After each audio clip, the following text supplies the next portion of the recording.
Final గా home minister గారు review పెట్టారు ఈరోజు లా అండ్ ఆర్డర్ పైన. ఆయనతో కూడా రివ్యూ చేసుకున్నాం. రివ్యూ చేసిన తర్వాత హోమ్ మినిస్టర్ గారు నేను గడిచినటువంటి టెక్నాలజీ, న్యూ క్రిమినల్ లా ఇవన్నీ రివ్యూ చేస్తున్నారు. Part of his ministry. ఇప్పటికీ ఒక 24 రాష్ట్రాలని రివ్యూ చేశారు. ఈ రోజు మందు కూడా అయింది.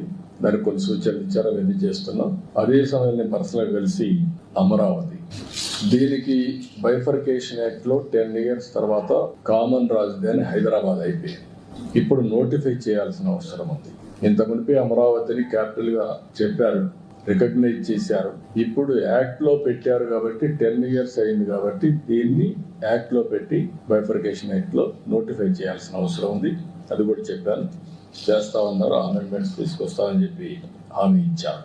అదే మరి రాయలసీమలో ఉండే వాలంటీర్ ఆర్గనైజేషన్ RDT, ఆ విషయం కూడా మన హోమ్ మినిస్టర్ గారి దృష్టి తీసుకొచ్చాను. ఎందుకంటే one of the best servicing organisation అది. ఎప్పటి నుంచో అక్కడ హెల్త్, ఎడ్యుకేషన్, రాయలసీమ డెవలప్మెంట్ కోసం ఎనలేని కృషి చేశారు. నేను లెటర్ ఇచ్చి దీన్ని తప్పకుండా కన్సిడర్ చేయాలని చెప్పి రిక్వెస్ట్ చేశాను. అది కూడా ఎగ్జామిన్ చేస్తానని చెప్పి హామీ ఇచ్చారు.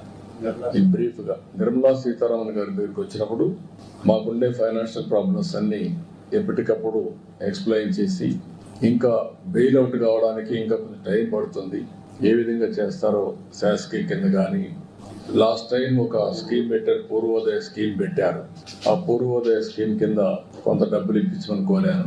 ఈ రెండు కాకుండా ఇంకొక పక్కన మనకు బకాయిలు రావాల్సినవి అంటే వేరియస్ రీజన్స్ వల్ల కట్ చేశారు, అవి కూడా ఇమ్మని చెప్పి రిక్వెస్ట్ చేశాను. ఇవి కాకుండా ఫైనల్ గా మనకచర్ల, పోలవరం ఆర్థిక సహాయం చేయడానికి ఫైనాన్షియల్ స్ట్రక్చరింగ్ కోసం రిక్వెస్ట్ చేశాను. దానికి కూడా వర్షంగా ఉన్నారు.